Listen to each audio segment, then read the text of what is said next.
teman-teman, kembali lagi bersama Kak Uci. Nah, pada kesempatan kali ini Kak Uci akan membahas soal TWK, yaitu soal yang berhubungan dengan tes wawasan kebangsaan. Oke? Nah, sebelum kita membahas soalnya, teman-teman harus ketahui dulu bahwa di dalam soal TWK ada 5 subbahasan yang penting dan yang dibahas. Yang pertama, yaitu soal yang berhubungan dengan integritas. Apa itu integritas? Ya, semua perkataan dan perbuatan sejalan lurus dengan aturan dan norma yang berlaku. Terus yang kedua, nasionalisme. Apa itu nasionalisme? Semua kecintaan yang dilakukan untuk menjunjung tinggi nama baik bangsa. Terus yang ketiga, bela negara. Bela negara ini terbagi atas dua ya. Ada bela negara fisik dan ada bela negara non fisik. Terus selanjutnya ada pilar negara. Pilar negara ada 4 ya teman-teman. Yang pertama, Pancasila. Yang kedua, Undang-Undang Dasar 1945. Yang ketiga, NKRI. Yang keempat adalah Bhinneka Tunggal Ika. Terus yang terakhir apa? Yang terakhir adalah bahasa Indonesia. Oke. Jadi selanjutnya kita akan membahas soal yang ada. Oke, gimana? Soalnya sudah tampil ya teman-teman. Nah, soal yang pertama yaitu soal yang berhubungan dengan integritas. Nah, teman-teman boleh lihat nih soal yang berhubungan dengan integritas. Oke, soal yang pertama. Pendidikan sebagai salah satu elemen dalam masyarakat yang bermuatan positif mampu memberikan pengaruh untuk membangun sikap kejujuran. Jadi kata kuncinya di sini adalah membangun sikap kejujuran. Berikut ini perilaku yang mencerminkan ketidakjujuran. Nah, pertanyaannya adalah perilaku yang tidak mencerminkan ketidakjujuran. Poin pentingnya di situ ya. Oke, kita lihat opsinya. Yang pertama, budaya membuang sampah tidak pada tempatnya. Apakah ini berhubungan dengan ketidakjujuran? Bukan ya. Ini berhubungan dengan seseorang yang tidak taat pada aturan. Oke, kita skip mana nih? Kita skip alfa. Terus yang kedua, budaya menyontek. Apakah budaya menyontek termasuk dalam perilaku ketidakjujuran? Sepertinya iya. Sepertinya iya ya. Iya ya. Karena budaya menyontek ya suatu hal yang tidak jujur. Oke, selanjutnya bagian Charlie. Budaya membuat kantin kejujuran. Nah, apakah budaya membuat kantin kejujuran termasuk dalam perilaku yang mencerminkan ketidakjujuran? Nah, ini bukan perilaku ya. Kalau Charlie dia salah satu bagian untuk membangun perilaku jujur kita. Terus selanjutnya Delta, budaya saling percaya antar sesama warga sekolah. Ini agak jauh ya keluar dari konsepnya. Terus error, budaya tidak percaya pada guru dan kepala sekolah juga tidak sesuai. Jadi jawabannya yang tepat adalah bravo. Oke, selanjutnya soal yang kedua. Hal yang paling sulit untuk menjadi manusia yang berintegritas. Nah, ini ada opsi jawaban dari alfa sampai error. Semua opsi jawabannya ini sulit ya teman-teman. Ya, artinya bahwa dari alfa sampai error semua adalah perilaku yang sulit dalam membangun atau menjaga yang namanya jiwa integritas. Gitu. Nah, jadi sebelumnya teman-teman, silakan teman-teman pahami bahwa perilaku yang paling sulit dalam jiwa integritas itu sebenarnya ada 9 ya. Ada 9 poin penting. Salah satunya yaitu jujur, disiplin, pekerja keras, bertanggung jawab, sederhana, mandiri, dan sebagainya gitu ya.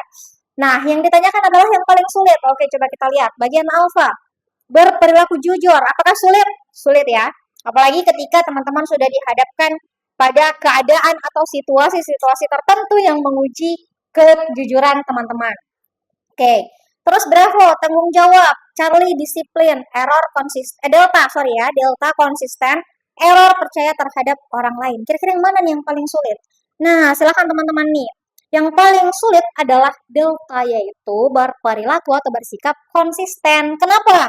Karena ketika teman-teman berperilaku jujur, oke, kali ini, sekarang nih, misal nih, kakak sedang tanya, adalah suatu hal yang kakak tanyakan, teman-teman masih bisa nih berperilaku jujur. Tetapi ketika saya sudah menghadapkan teman-teman kepada perilaku jujur yang membuat atau menguji kesabarannya teman-teman ketika saya tawarkan sesuatu, ayo gimana nih? Nah, itu salah satu alasan kenapa konsisten yang paling penting. Karena konsistenlah yang paling sulit dilakukan dalam segala situasi. Oke, jadi itu jawabannya. Kenapa? Jawabannya adalah delta. Oke, gimana next ya teman-teman? Lalu soal berikutnya yaitu yang berhubungan dengan nasionalisme. Nah, kalau soalnya panjang seperti ini ya teman-teman, kakak punya trik ya. Triknya adalah silahkan teman-teman baca pertanyaannya terlebih dahulu. Ketika teman-teman sudah membaca pertanyaan, lalu masih agak sulit menentukan, baru kita membaca opsi pernyataannya, bagian pernyataannya, sorry, pernyataannya. Nah, oke, coba. Soal nomor 3. Pengenalan pengenalan nilai-nilai nasionalisme di keluarga memiliki peran penting dalam membentuk karakter. Nah, kata kuncinya adalah karakter dan kesadaran berbangsa terhadap anak-anak. Apa peran orang tua? Nah, yang ditanyakan adalah peran orang tua dalam mengembangkan nasionalisme di lingkungan keluarga. Nah, jadi kalau soalnya seperti ini, sebenarnya nih, tanpa kita membaca pernyataan, sebenarnya kita sudah menjawab. Karena, sorry, bukan sudah menjawab ya, tetapi sudah bisa menentukan jawabannya. Kira-kira yang mana sih yang sesuai dengan pertanyaan? Nah, yang ditanyakan adalah peran yang dilakukan orang tua untuk membangun karakter dan kesadaran anak-anaknya dalam jiwa nasionalisme. Oke, coba kita lihat. Alfa, memberikan pendidikan politik kepada anak. Apakah ini penting? Ini masih sangat tidak penting dilakukan oleh orang tua kepada anak-anaknya ya, apalagi lingkungan keluarga. Jadi alfa masih kurang ya. Terus Bravo, mengajarkan nilai-nilai kejujuran, tanggung jawab, dan disiplin. Oke, bisa jadi nih. Terus Charlie mendukung partisipasi anak-anak dalam kegiatan kebangsaan. Apakah masuk? Sorry, apakah masuk Charlie? Masih juga kurang karena ini bukan tugas dan wewenang orang tua. Terus Delta mengajarkan lagu-lagu kebangsaan dan semboyan negara. Nah, Delta biasanya memang ada ya dilakukan oleh lingkup orang tua kita di rumah. Tetapi Delta masih tidak semua orang tua mengajarkan hal sedemikian rupa. Jadi sekarang sementara kita masih membungkus atau mengunci jawabannya adalah Bravo. Terus selanjutnya error. Mengenalkan tokoh-tokoh nasional dan perjuangan mereka. Biasanya nih, error ini dikerjakan di lingkup sekolah ya teman-teman. Aduh, maaf nih, tulisannya kakak agak berantakan ya.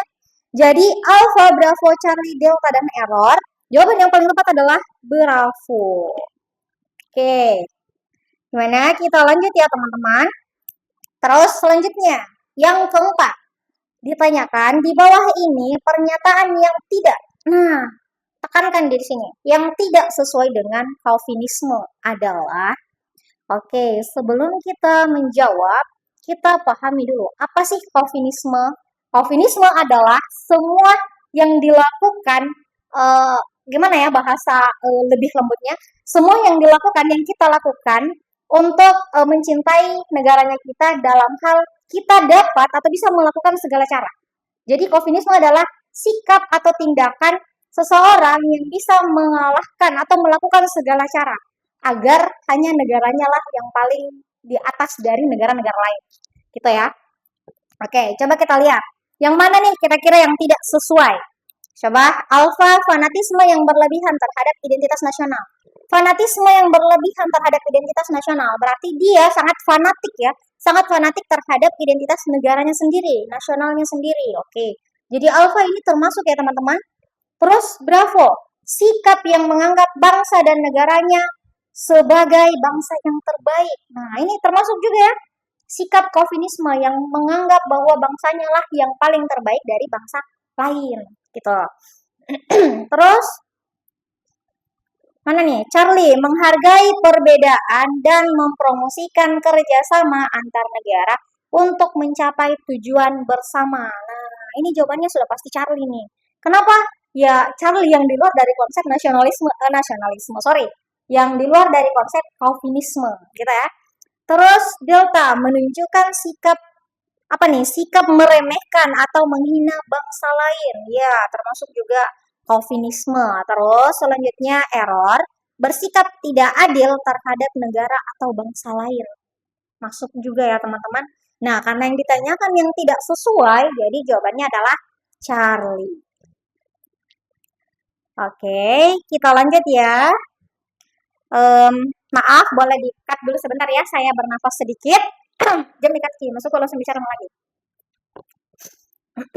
Oke, selanjutnya nomor 5. Pemerintah suatu negara baru-baru ini mengeluarkan kebijakan sosial untuk memperkuat nasionalisme di kalangan masyarakat. Kebijakan tersebut berupa penerapan wajib belajar berbahasa nasional di semua jenjang pendidikan, pembentukan kelompok kecil untuk memperkenalkan kebudayaan lokal, dan pemberian insentif bagi pekerja yang menggunakan produk dalam negeri. Bagaimana dampak dari penerapan kebijakan wajib belajar bahasa nasional di semua jenjang pendidikan? Nah, inti pertanyaannya adalah dampak dari penerapan kebijakan wajib belajar bahasa nasional atau bahasa Indonesia. Nah, ditanyakan yaitu pada jenjang pendidikan. Oke, coba kita lihat. Alfa, dapat meningkatkan kemampuan berbahasa nasional di kalangan masyarakat. Betulkah tidak? Betul ya, dapat meningkatkan. Terus, Bravo, memperkuat rasa persatuan dan kesatuan di kalangan masyarakat. Bravo agak melenceng sedikit dari dampak dari belajar wajib bahasa Indonesia ya. Terus, Charlie, menurunnya minat belajar bahasa asing. Nah, ini agak di luar ya.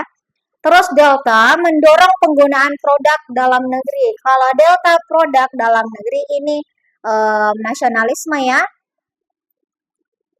Oke. Nah, ini nasionalisme. Terus error, meningkatkan kesenjangan sosial di kalangan masyarakat. Apakah error termasuk? Tentu tidak ya. Jadi jawaban yang tepat adalah alpha. Oke. Katia, ya.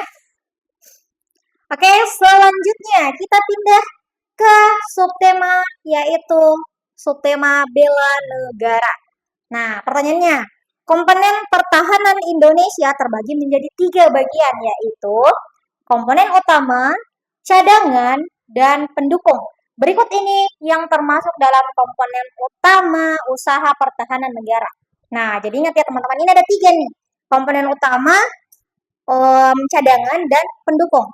Jadi komponen yang paling utama untuk menjaga pertahanan dan keamanan negara kita yaitu ada TNI. Terus yang mana tuh? Selanjutnya ada cadangan. Cadangan adalah Polri. Terus yang ketiga atau bagian pendukungnya adalah lingkup masyarakat secara luas. Nah, jadi terjawab ya. Jadi komponen utama adalah TNI. Nah, ini selanjutnya Polri berarti yang kedua ya, yaitu komponen cadangan. Rakyat masuk ketiga. Pendukung, sumber daya manusia masuk juga bagian pendukung. Nah, oke. Selanjutnya, teman-teman. Nomor 7. Berikut merupakan salah satu kejahatan yang dikategorikan transnasional. Nah, transnasional berarti yang memiliki hubungan dengan luar negeri ya. Oh, sorry, ini di sini ternyata yang ditanyakan kecuali. Nah, jadi coba kita lihat opsi alfa. Oke, opsi alfa, penjarahan SDA yang dilakukan oleh perusahaan transnasional. Jadi alfa dilakukan oleh perusahaan transnasional. Nah, kakak ganti dulu menjadi warna apa ya? Warna biru. Nah, transnasional berarti dia termasuk ya. Terus Bravo, maraknya tabloid tabloid luar negeri yang beredar dan apa nih? Aduh, sebentar ya, kakak hapus dulu. Ini kayaknya terlalu ini ya. Transnasional, terus apa nih? Yang beredar dan berkonten pornografi. Karena di sini tabloid luar negeri berarti ada juga hubungannya dengan transnasional. Terus selanjutnya, Charlie, aksi terorisme berlatar belakang ISIS. Nah, ini transnasional juga ya.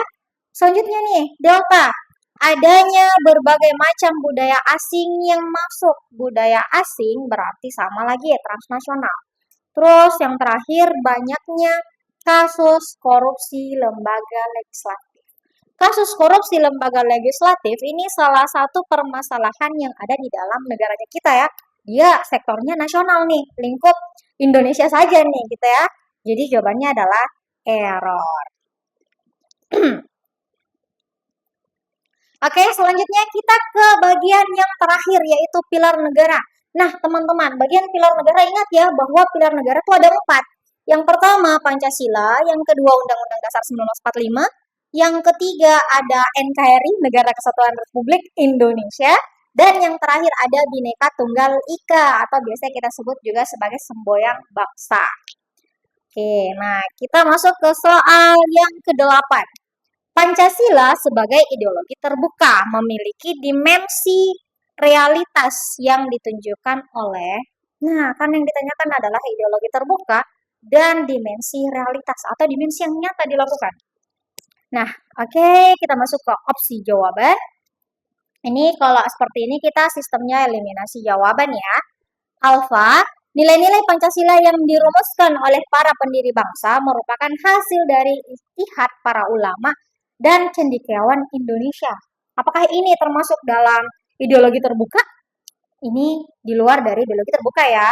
Dia adalah pemahaman ideologi secara umum. Terus, bravo, nilai-nilai Pancasila telah menjadi dasar dalam kehidupan berbangsa dan bernegara di Indonesia. Ini juga paham tentang ideologi. Charlie, nilai-nilai Pancasila telah menjadi pegangan hidup bagi bangsa Indonesia dalam menghadapi berbagai tantangan dan permasalahan.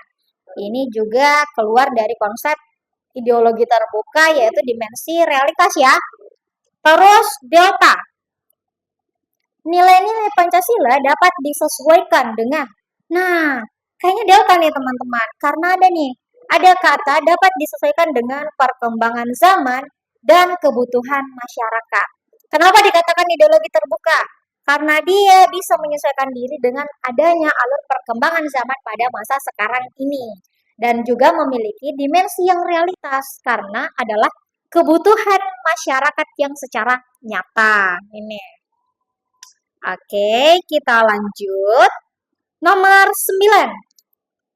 Memakai perhiasan berlebihan dan barang mewah merupakan pelanggaran terhadap sila ke. Oke, jadi teman-teman, memakai perhiasan yang berlebihan nih atau terlalu bermewah-mewah, dia termasuk ke pelanggaran terhadap sila keberapa nih? Nah, ingat bahwa di dalam Pancasila ada 5 sila. Yang pertama yaitu ketuhanan yang Maha Esa, kedua, ketiga, keempat, dan kelima. Nah, sebelum kita bahas, coba teman-teman perhatikan bahwa sila pertama yaitu ketuhanan yang Maha Esa berarti hubungan antara manusia dengan Tuhannya, itu sila pertama. Sila kedua, hubungan antara manusia dengan manusia atau lingkup individu dengan individu. Nah, itu sila kedua ya. Terus kita lanjut sila ketiga. Hubungan antara manusia dengan negara. Kenapa negara nih teman-teman? Karena di dalam sila ketiga ada persatuan. Nah, yaitu konsep satu kesatuan. Konsep persatuan di dalam negaranya kita. Makanya hubungannya yaitu hubungan antara manusia dengan negaranya. Terus kita lanjut sila keempat. Yang mana nih sila keempat? Hubungan antara manusia dengan lingkup pemerintah. Kenapa pemerintah? Karena ada konsep musyawarah mufakat di dalamnya. Oke, terus yang kelima nih. Hubungan antara manusia dengan lingkup masyarakat yang lebih luas. Kenapa? Karena ada konsep kesejahteraan di dalamnya. Nah, jadi setelah kita bahas sila pertama sampai sila kelima, kita dapat menyimpulkan bahwa memakai perhiasan yang berlebihan, dia termasuk pelanggaran terhadap sila ke-5. Oke, kita lanjut ya. Oke, ini agak tergeser ke atas. Selanjutnya nih, nomor 10. Menurut pasal 1 ayat 1 Undang-Undang Dasar 1945, negara Indonesia ialah negara kesatuan yang berbentuk. Nah, ini sangat mudah ya teman-teman. Nah, Kakak rasa sudah tidak ada yang keliru dalam menjawab soal nomor 10 ini. Coba. Karena konsep kesatuan yang berbentuk. Nah, negara kita ini berbentuk apa sih teman-teman? Ya sangat mudah ya, langsung saja kita jawab yaitu berbentuk republik. Jadi jawabannya sudah pasti adalah Charlie gitu ya. Oke, selanjutnya soal terakhir. Oke, Pancasila sebagai pandangan hidup bangsa Indonesia memiliki fungsi sebagai berikut, kecuali. Nah, oke, kalau berhubungan dengan paham Pancasila, teman-teman, ini ada 3 ya. Ada sebagai pandangan hidup, pedoman hidup, dan sebagai falsafah hidup. Nah, kebetulan di dalam soal kita ditanyakan yaitu tentang pandangan hidup. Nah, sorry, kita perhatikan dulu pandangan hidup bangsa Indonesia memiliki fungsi sebagai berikut. Oh, kecuali ya. Di sini ada penekanan kecuali. Nah, coba kita lihat. Yang pertama, sebagai dasar negara, apakah termasuk dalam fungsi sebagai pandangan hidup? Masuk nih, sebagai dasar negara. Terus yang kedua, sebagai sumber hukum. Apakah termasuk nih? Tidak ya, karena Pancasila sebagai pandangan hidup, bukan sebagai sumber hukumnya. Kalau sumber hukum dia termasuk di dalam Undang-Undang Dasar 1945. Ini ya.